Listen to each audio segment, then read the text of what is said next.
नहमदुहु व नसल्ली अला रसूलिहिल करीम अम्मा बाद फ़अऊज़ु बिल्लाहि मिनश शैतानिर रजीम बिस्मिल्लाहिर रहमानिर रहीम कुल्लु नफ्सिन जाइकातुल मौति सुम्मा इलाइना तुरजाऊन। সকল প্রাণীকে মৃত্যুর স্বাদ গ্রহণ করতে হবে, অতঃপর তোমরা আমার কাছে অবশ্যই প্রত্যাবর্তিত হবে।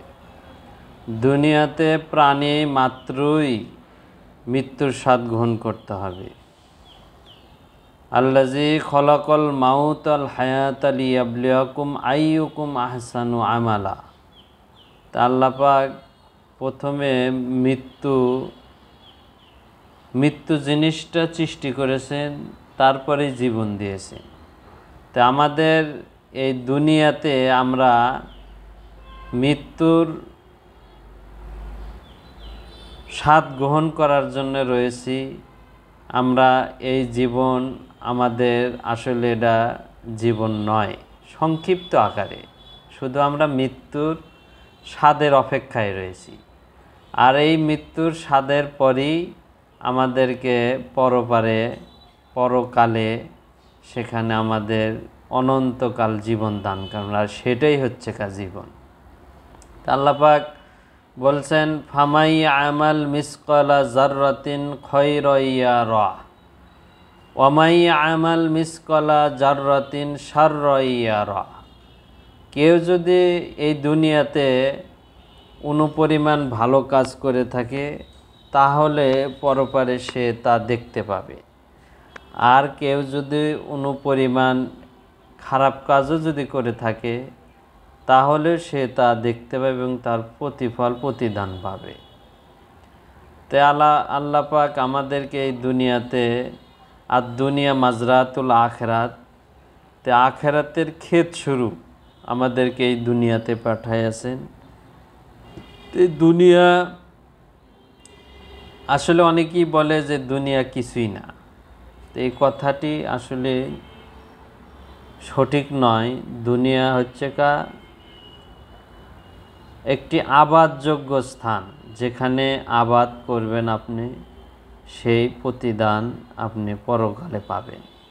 তো এই দুনিয়া হচ্ছে আপনি যত ফসল ফলাবেন, যত আপনি ইবাদত বন্দেগি, আল্লাহর হুকুম, আল্লাহর নিষেধ, এইগুলো আপনি মান্য করবেন, সেই সাথে আমলে সলেহ করবেন, তাহলে আপনি এই দুনিয়া প্রতিদানটা আখিরাতে পাবেন।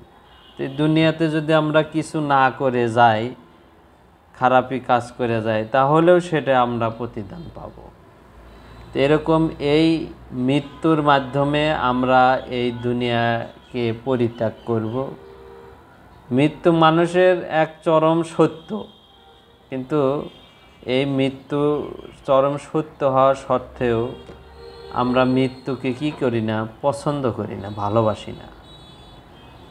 তো মৃত্যুর পর মানুষ কোথায় যাবে, এই প্রশ্নটা জাগে আসলে মানুষের মনে।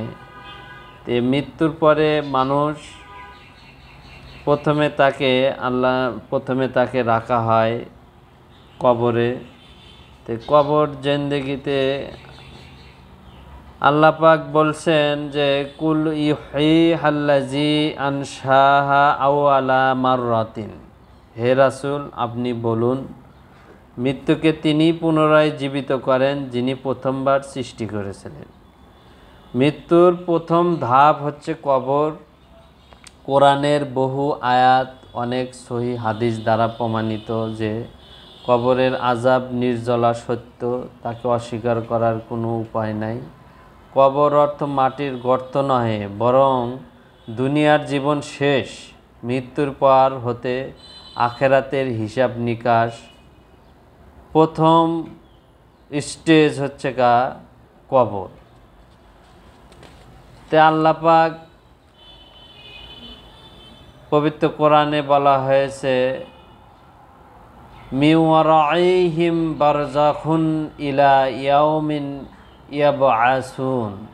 তাদের কাফেরদের মৃত্যুর পর রয়েছে কবর, তাদের পুনরুত্থান পর্যন্ত সেখানেই অবস্থান করবে।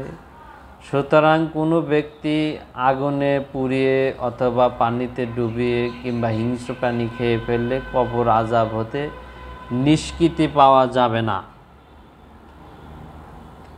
তো কবর এমন একটি জায়গা যেখানে আপনি শুয়ে থেকে দুনিয়াতে যদি কিছু কাজ করে যান, তাহলে কবরে শুয়ে থেকে আপনি সেই সওয়াবের ভাগীদার হইবেন।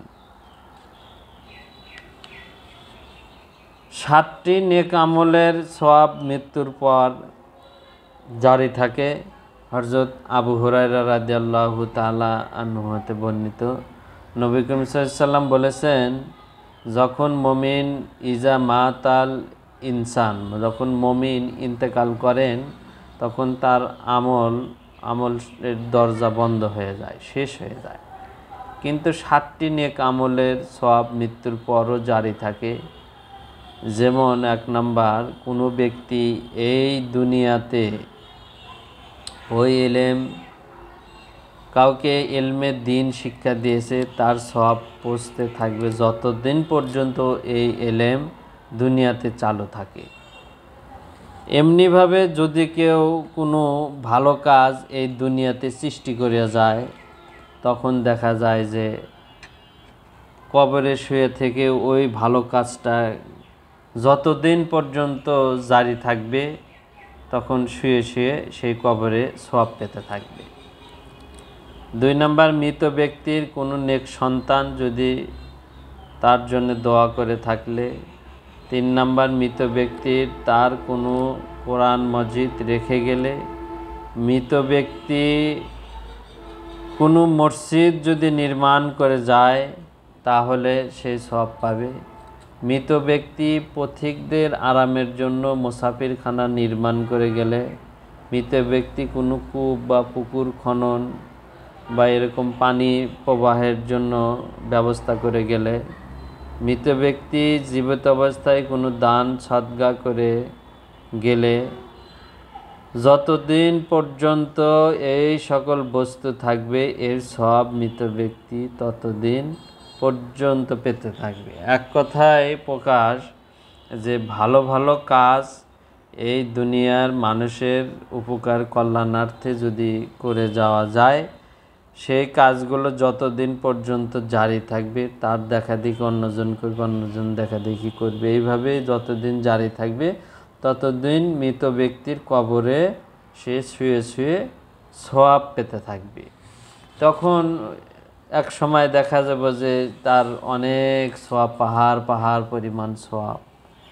তখন তিনি বলবেন যে এইগুলো সওয়াব কোথায় থেকে এলো? তখন তাকে বলা হবে যে এইগুলো সওয়াব তুমি দুনিয়াতে সদকায়ে জারিয়া হিসেবে করে গিয়েছিলে, এই জন্য সওয়াব তোমাকে দেওয়া হয়েছে।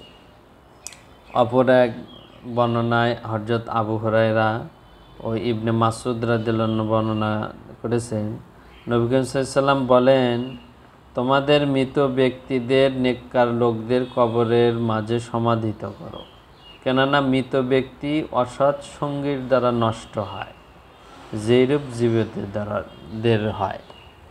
তো এখন আমাদের এই মৃত ব্যক্তির জন্য, আমরা যে মারা যাব, এই জন্য আমরা দুনিয়াতে মানুষের উপকার কল্যাণার্থে কাজ করে যাব। ভালো ভালো কাজ করে আমরা কবরে সওয়াব পেতে থাকব। আর দাফন যখন আমাদের কবর করা হবে, তখন আমাদের কবরগুলো মানে যারা ভালো ভালো কাজ করছেন তাদের মাঝেও অসৎ ব্যক্তিদের সেখানে আমরা রাখবো, যাতে অসৎ ব্যক্তি ওই সৎ ব্যক্তির সঙ্গে জন্য যাতে সে কবর আযাব নিষ্কৃতি পায়।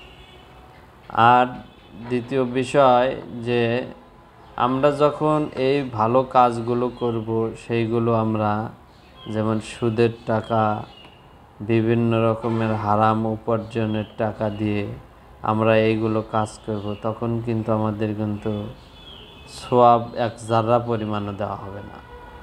তো বিশেষ করে সুদ, ঘুষ বিভিন্ন রকমের ইতিমের অর্থ আত্মসাৎ, মানুষের মাঝে অন্যকে ঠকায়ে বিভিন্ন উপায়ে অন্যর টাকা পয়সা ধন সম্পদ নিয়ে আমরা দান করব, এইগুলো কিন্তু আপনার জন্য সওয়াব লেখা হবে না।